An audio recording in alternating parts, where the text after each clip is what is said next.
Already upload हो चुका है, तो अगर आपने उसके नोट्स नहीं देखे तो फटाफट से देखिए, क्योंकि ये सारे नोट्स जो आपके एग्जाम पॉइंट ऑफ व्यू से काफी इंपॉर्टेंट है। इससे अलग आपके एग्जाम में कुछ पूछने वाला आपसे नहीं है, और अगर आप इनको अच्छी तरीके से कर लोगे ना, जितने भी मैं नोट्स आपको कराऊंगी स्टार्टिंग से लेकर एंड तक, तो आपको डेफिनेटली पास होने से कोई नहीं रोक सकता, और आप अच्छी तरीके से आप अच्छा स्कोर भी कर पाओगे। तो स्टार्ट करते हैं हमारा चैप्टर नंबर 5, जिसका नाम है सेल। तो सेल आपका फर्स्टली जो चैप्टर का नाम होता है उसके बारे में आपको थोड़ा तो पता होना ही चाहिए, क्योंकि उससे 1 मार्क्स का क्वेश्चन बनता है। तो firstly a cell is the basic structural and functional unit of all life forms. जितने भी लाइफ फॉर्म्स है, चाहे वो छोटे से माइक्रो ऑर्गेनिज्म से लेकर बड़े बड़े जितने भी ऑर्गेनिज्म है, लाइक ब्लू व्हेल हो गया, तो सबका जो बेसिक यूनिट है, फंक्शनल यूनिट, स्ट्रक्चरल यूनिट, वो क्या है? आपका सेल। अगर पूछते हैं आपसे क्वेश्चन में कि व्हाट इज द सेल, तो आपको सिंपली लिखना है a cell is basic structural and functional unit of all life forms। उसके बाद आपके एग्जाम में एक और क्वेश्चन बहुत इंपॉर्टेंट आता है कि जो सेल की स्टडी है उसे हम क्या कहते हैं। तो स्टडी ऑफ जो सेल होता है उसको हम क्या कहते हैं? साइटोलॉजी। सेल को फर्स्टली डिस्कवर किया था रॉबर्ट हुक ने, लेकिन जो रॉबर्ट हुक ने सेल को डिस्कवर किया था वो कैसा था? वो एक डेड सेल था। अगर आपसे एकदम से पूछते हैं कि लिविंग सेल को किसने डिस्कवर किया, तो उसका आपको जवाब देना पड़ेगा AB ल्यूवेनहक।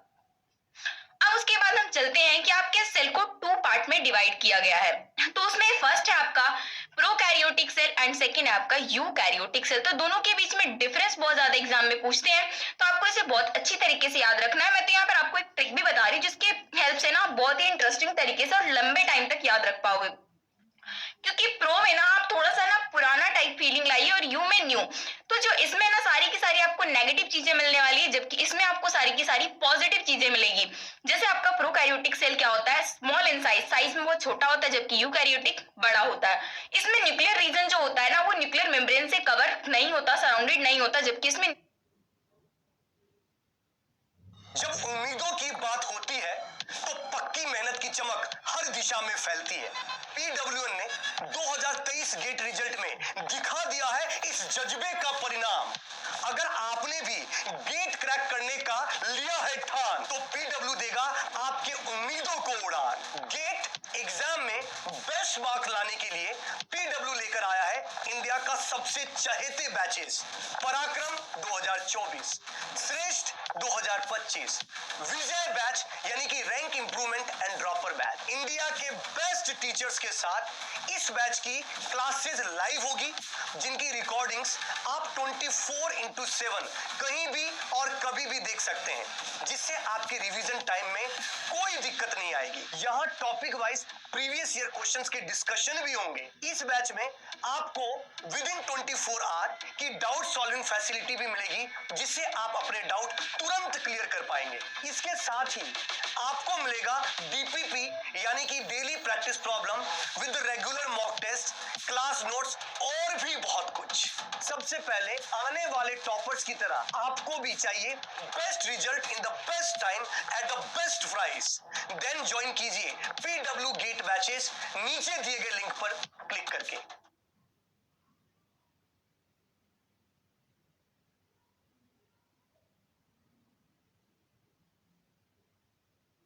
After claiming on-time delivery, Zomato share price. Anil, Zomato share price. Zomato. Zomato. Zomato. Zomato. Zomato. पागल लोग, सबको पता है Zomato है। Zomato.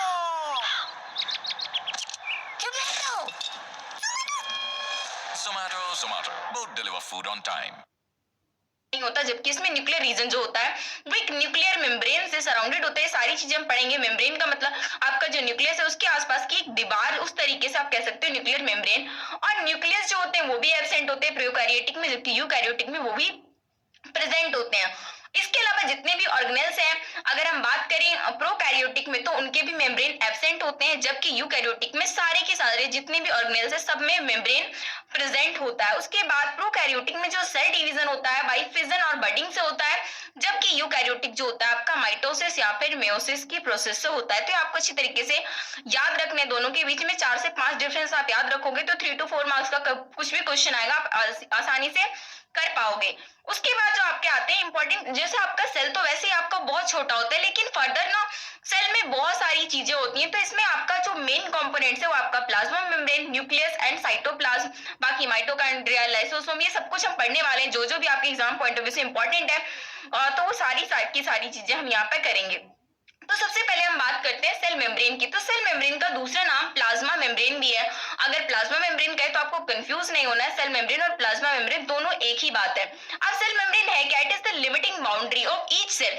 मतलब जैसे आपका डिफरेंट सेल है तो उसकी एक बाउंड्री होती है जिससे क्या हो, अपने साइटोप्लाज्म से मिक्स ना हो जाए। अगर ये बाउंड्री नहीं होगी तो इसका साइटोप्लाज्म इसके साइटोप्लाज्म में क्या हो जाएगा, सब कुछ मिक्स हो जाएगा। तो इसलिए वो आपका सेल मेम्ब्रेन इसको सेपरेट करने का काम करता है। सेल मेम्ब्रेन के बारे में अगर हम बात करें तो ये प्लांट और एनिमल दोनों में पाए जाते हैं, जबकि अभी हम पढ़ने वाले सेल वॉल वो सिर्फ और सिर्फ प्लांट में ही होगा। सेल मेम्ब्रेन जो आपका होता है प्रोटीन और लिपिड का बना होता है। जो आपका सेल मेम्ब्रेन बोले या फिर प्लाज्मा मेम्ब्रेन बोले, this is selectively permeable in nature. मतलब ये नेचर में सेलेक्टिवली परमिएबल होता है, मतलब कुछ कुछ चीजों को तो वो परमिट करता है एंट्री और एग्जिट के लिए, जबकि कुछ कुछ चीजों को वो परमिट नहीं करता। तो मतलब बहुत ही ज्यादा सिलेक्टिवली परमिएबल है ये। अगर सेल मेम्ब्रेन के बारे में बात करें, सेल मेम्ब्रेन आपका फ्लेक्सिबल होता है, इसे फोल्ड कर सकते हैं, ब्रोकन एंड रीयूनाइटेड, अगर ये टूट गया तो दोबारा से अपने आप को रीयूनाइट भी कर लेगा। अब आप बात करते हैं कि आपका फंक्शन, किसी भी तरीके से क्वेश्चन तो आपको कैसे पूछ सकते हैं कि प्लाज्मा मेम्ब्रेन से आप क्या समझते हो, या फिर डायरेक्टली आपसे पूछ सकते हैं what is the function of plasma membrane. तो अगर फंक्शन के बारे में बात करें तो ये क्या करता है, जितने भी मॉलिक्यूल्स होते हैं सबके मूवमेंट को इनसाइड किसको जाना है, किसको आउटसाइड से हमें लेना है, सबको रेगुलेट करने का काम प्लाज्मा मेम्ब्रेन का। इसके अलावा ये जो क्या करता है, डिस्टिंक्ट कंपोजिशन, सेल की एक डिस्टिंक्ट कंपोजिशन बना के रखता है, सो दैट कि एक सेल का साइटोप्लाज्म दूसरे में मिक्स ना हो। अब नेक्स्ट हम बात करते हैं सेल वॉल, जो कि मैंने थोड़ी देर पहले आपके साथ डिस्कस किया था। तो सेल वॉल आपका क्या होता है, it is the outermost covering of all plant cell. जितने भी प्लांट सेल होते हैं ना, सबसे आउटर मोस्ट जो कवरिंग होती है वो आपकी क्या होती है, सेल वॉल होती है। सिर्फ और सिर्फ आपके प्लांट सेल में होता है, एनिमल सेल में ये बिल्कुल एब्सेंट होता है। सेल वॉल काफी रिजिड होता है, स्ट्रॉन्ग होता है, थिक होता है, मोटा। आप ये सोचो ना कि सेल वॉल ही एक ऐसी चीज है जिसकी वजह से प्लांट जो है वो हिल नहीं पाते। इवन अगर हम बात करें ना, अगर एनिमल में गलती से सेल वॉल होता तो हमें भी चलने में, मूवमेंट में काफी प्रॉब्लम होती है। और सेल वॉल जो आपका बना होता है वो सेलुलोज का बना होता है। अब नेक्स्ट है what is the function of cell wall. तो सेल वॉल का भी फंक्शन थोड़ा थोड़ा आपका सेल मेम्ब्रेन की तरह ही है कि आपका ये क्या करता है, एक डिफिनिट शेप देता है किसी भी सेल को, क्योंकि काफी ज्यादा इसकी थिक होती है, स्ट्रॉन्ग होती है। तो चीजें जो है ना इसमें मिक्स नहीं हो सकती। जैसे उसमें क्या था कि वो बड़ी इलास्टिक होती है, फ्लेक्सिबल होती है, बट इसमें ऐसा नहीं होता है। और उसके अलावा आपका सेल वॉल जो है स्ट्रेंथ, जितने भी सेल होते हैं प्लांट में सबको स्ट्रेंथ प्रोवाइड करने का काम करता है। It is permeable and allows entry of molecules of different sizes. ये एकदम वो जैसे हम बात करते हैं सेल मेम्ब्रेन में तो वो सेलेक्टिवली परमिएबल है, जबकि ये आपका नॉर्मली परमिएबल है, हर किसी को एंट्री और एग्जिट करने का इसको बिल्कुल अलाउ कर देता है। उसके अलावा it is characteristics of repair and regeneration. Repair और रीजनरेशन की जो कैरेक्टरिस्टिक्स है इसमें भी होते हैं, क्योंकि आपने देखा होगा प्लांट अगर कहीं से थोड़ा मोड़ा कट जाए तो कुछ दिनों के बाद आप क्या देखोगे, वो अपने आप ही रिपेयर कर लेता है। उसके बाद एक बहुत ही इंपॉर्टेंट टॉपिक है आपका न्यूक्लियस, क्योंकि न्यूक्लियस आपका बहुत ही इंपॉर्टेंट पार्ट होता है किसी भी सेल का। तो nucleus is the most important cell organelle which directs and controls all the cellular activities. मतलब सेल के अंदर जितनी भी एक्टिविटीज हो रही है उनको कंट्रोल करने का काम न्यूक्लियस का होता है। और इसको हम सेल का हेड क्वार्टर के नाम से भी जानते हैं। और इसको जो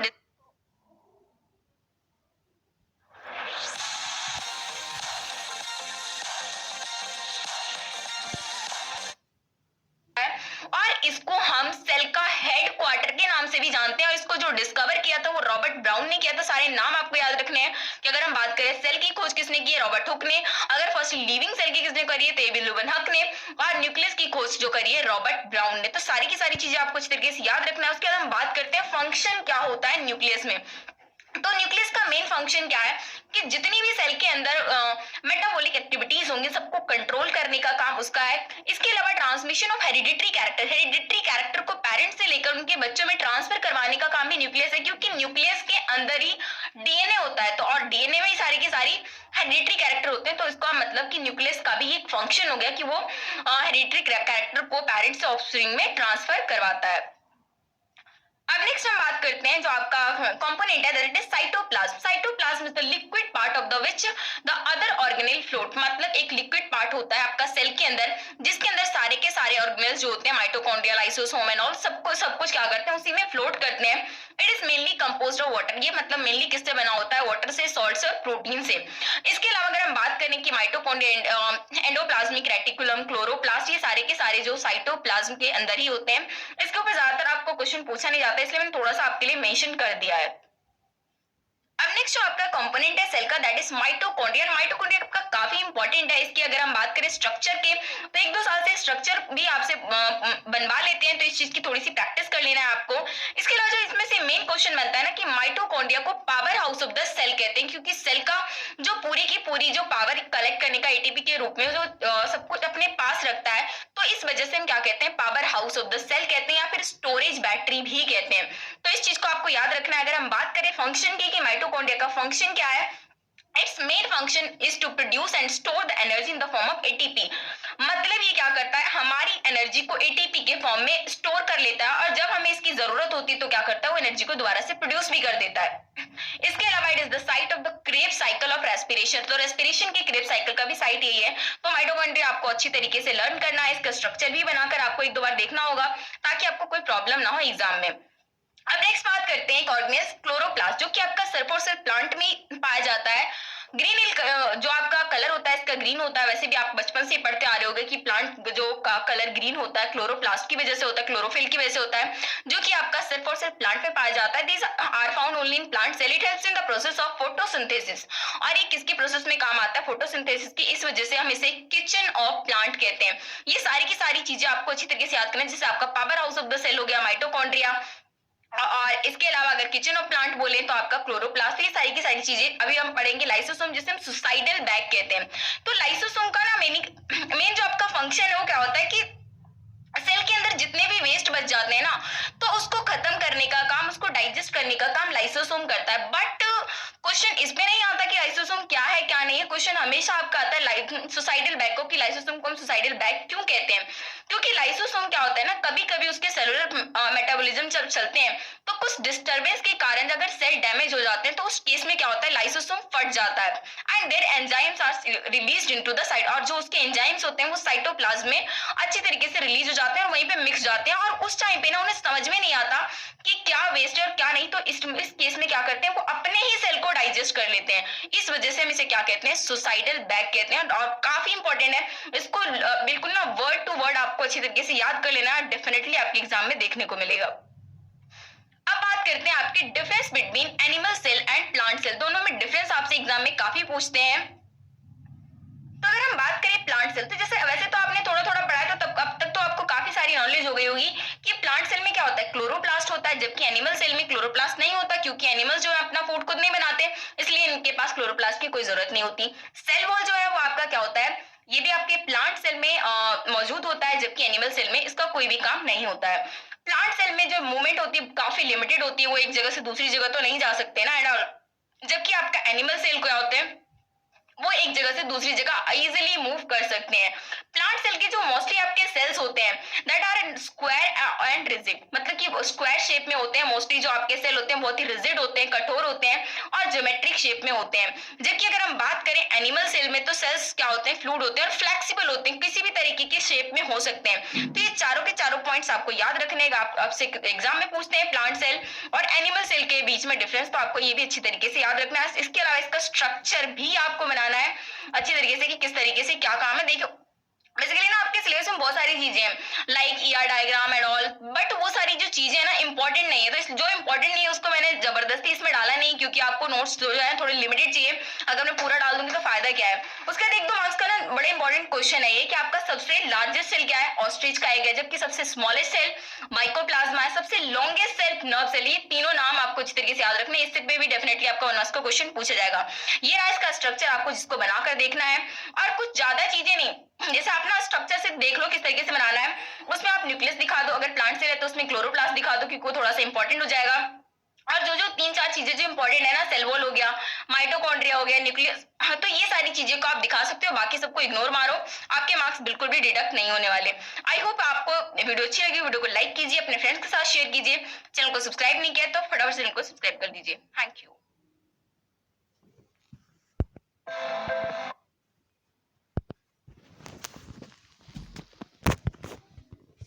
Facebook is a great place to connect with the people around you. But that doesn't mean sharing your life with absolutely everyone.